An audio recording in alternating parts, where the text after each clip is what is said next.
अब आपको लिए चलते हैं झेलम। ब्यूरो रिपोर्ट के मुताबिक डीपीओ झेलम नासिर महमूद बाजवा की inspector general of police Punjab doctor Usman Anwar के विजन के मुताबिक ओपन डोर पॉलिसी के तहत डीपीओ ऑफिस में खुली कचहरी का इनेकाद।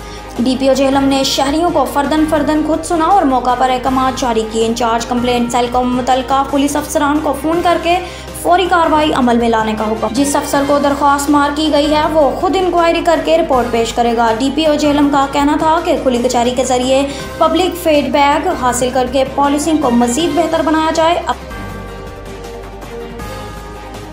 नवीद टिक्का शॉप, मुंशी मोहल्ला चौक। नया अंदाज, नया जायका और मयार एक साथ। नवीद टिक्का शॉप अपना पैगाम देते हैं, रेट वो जो हर किसी की पहुंच में।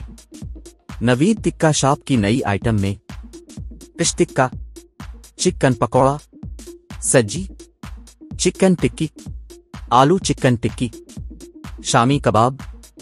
बेहतरीन और साफ सुथरा माहौल, जायकेदार बेहतरीन खानों का मरकज, एक बार जरूर आजमाएं। नवीद टिक्का शॉप, मुंशी मोहल्ला चौक, मंदी बहाउद्दीन।